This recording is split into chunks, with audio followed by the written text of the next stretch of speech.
Hello everyone, welcome to my new blog. मुझे बिहार से आए हुए 3 दिन हो गए हैं। और एक तो बात है कि आप कहीं दूर का सफ़र करते हैं, दूर आना जाना होता है तो पढ़ाई का बहुत डिस्टरबेंस हो जाता है। उसके बाद पढ़ने में मन नहीं लगता है, बहुत सारी टेंशन होती है।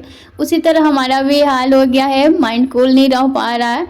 सिलेबस भी पूरा करनी है और एग्ज़ाम भी नज़दीक है और टेंशन भी हो रही है। तो टेंशन में रख के टाइम को वेस्ट नहीं करनी है, जल्दी से अपना टारगेट बनाना, स्ट्रेटजी बनाना है, उसको पूरा करना है। तो ऐसे ऐसे हालात में कैसे रिकवर करना है आज आप लोग को मैं बताऊंगी। मैं क्या अपनाती हूँ मैं आप लोग के साथ आज शेयर करूँगी। देखिए, मैं आज ये सोची हूँ कि जितना सारा मेरा सब्जेक्ट है, जो मुझे छूटा है, जो मुझे पढ़ना है, जो पढ़ चुकी हूँ, वो मैं सारा कॉपी पर लिखती हूँ।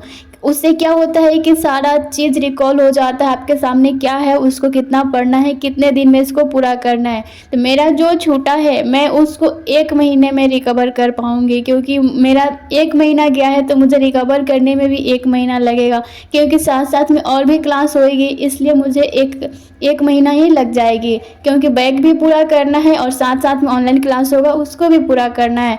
बैग को रिकवर करने के लिए मुझे अपनी हौसला को और अपनी मोटिवेशन को और अपनी एनर्जी को बहुत ज़्यादा बढ़ानी होगी, क्योंकि मुझे पहले से ज़्यादा पढ़नी होगी।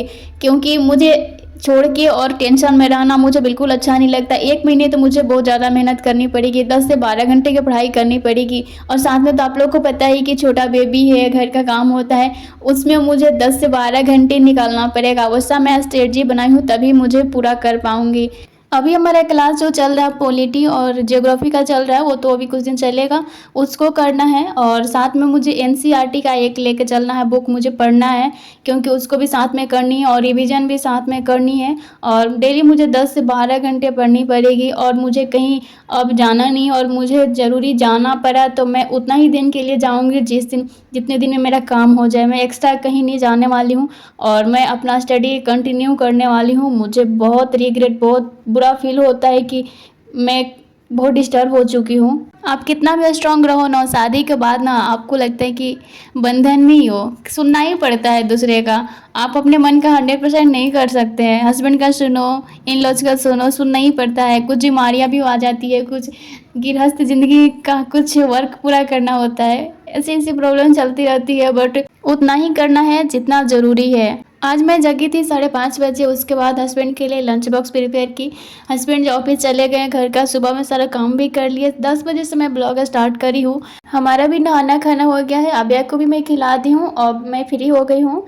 और स्ट्रेटजी बनाने से पहले मैं अपनी क्लास करूँगी, ऑनलाइन क्लास करूँगी। कुछ बुक है, क्वेश्चन बैंक, उसको देखूँगी, उसके बाद बनाऊँगी। क्योंकि मुझे पता है जब भी मैं स्ट्रेटजी बनाती हूँ उसमें मेरा बहुत टाइम जाता है, बहुत दिमाग लगानी पड़ती है, क्योंकि घर का काम सबको कैसे मैनेज करना है, कैसे स्टडी को पूरा करनी है, कैसे जितना छूटा उसको कैसे रिकवर करनी है, उसमें मेरा टाइम बहुत जाने वाला है। तभी मैं 1 घंटे अपने बुक को दूंगी, क्वेश्चन बैंक को पढ़ूंगी, क्योंकि उसे पढ़ने से मेरा थोड़ा माइंड बहुत तरोताज़ा हो जाएगी। जितना मेरा छूटा हुआ है सारा रिकॉल हो जाएगा। उसके बाद मैं ऑनलाइन क्लास करूँगी। आज जो मेरा ऑनलाइन क्लास हो रहा है मैं उसको ऑनलाइन क्लास करूँगी, उसके बाद मैं स्ट्रेटजी बनाऊँगी। बहुत लोग का कमेंट आता है, पूछते हैं हमसे कि आप कौन सा बुक पढ़ रहे हैं, कैसे तैयारी कर रहे हैं। तो मैं ज़्यादा दिमाग नहीं लगाती, मैं आप लोग से मैं जो भी बता रही हूँ, मैं जो कर रही हूँ मैं वही बता रही हूँ। आप लोग हमारे अपने जैसे हैं, मुझे बहुत अच्छा फील होता है। आप लोग मुझे कमेंट करते हैं, मैं आप लोगों के साथ सारे चीज़ शेयर करती हूँ। जो भी मेरे प्रिपरेशन के दौरान जो भी सिचुएशन जैसा भी होता है मैं आप लोग के साथ शेयर करती हूँ। मैं बता रही हूँ कि मैं जो ऑनलाइन क्लास करती हूँ, सर जितना पढ़ाते हैं उसको कवर करने की कोशिश करती हूँ, 100% मेरा दिमाग में कवर रहे। और नोट्स को रिवीजन करती हूँ और एनसीईआरटी साथ में करती हूँ। एनसीईआरटी पढ़ने से क्या होता है ना, कॉन्फिडेंस भी डेवलप होता है और आपको लिखने का और पढ़ने का और समझने का क्षमता भी बढ़ जाता है। उससे क्या होता है, कोई भी टॉपिक आप पढ़ रहे हैं, आप क्लास ही किए, उसके बाद आप एनसीईआरटी पढ़ लिए, एनसीईआरटी पढ़ने के बाद आप क्लास किए, तो आपको बहुत अच्छे से कवर होता है और बहुत अच्छे से समझ में आता है। इसलिए एनसीईआरटी पढ़ना बहुत ज़रूरी होता है। और एनसीईआरटी मतलब कि एक बच्चों वाली बुक नहीं है, उसको आप जितना गहराई से पढ़िएगा ना, जय बार पढ़िएगा, उतना अच्छा से समझ में आता है और बहुत अच्छा कॉन्फिडेंस डेवलप होता है और लिखने का क्षमता बढ़ जाती है। और लिखने में आप बहुत अच्छे से सोच पाते हैं। सिर्फ आप पॉइंट पॉइंट जो टीचर पढ़ाते हैं सिर्फ उतना से नहीं होता, आपको बुक पढ़नी बहुत ज़रूरी है। तो मैं एनसीईआरटी कर रही हूँ। एनसीईआरटी में शुरुआत से 6 ले 12th तक करूँगी। मैं छोड़ती नहीं हूँ, मैं छोड़ना नहीं चाहती, मैं जो करती हूँ उसको 100% करना चाहती हूँ। तो मैं एनसीईआरटी करूँगी और जो ऑनलाइन क्लास करा रहे हैं सर मैं वो करूँगी। मैं आप लोग इतना बता दी हूँ, मैं इतना ही कर रही हूँ, मैं ज़्यादा दिमाग नहीं लगाती। और क्वेश्चन मैं ज़रूर करती हूँ, जो टॉपिक मुझे पढ़ना है, जो पढ़ रही हूँ उसका मैं क्वेश्चन करती हूँ और क्वेश्चन बैंक लगाती हूँ। और एक सलाह देना चाहूँगी आप लोग से कि प्रिपरेशन कर रहे हैं तो सिलेबस को प्रेशर में आके मत कीजिएगा। प्रेशर में किया हुआ तैयारी ज़्यादा दिन तक नहीं रहती है, कूल माइंड से कीजिए।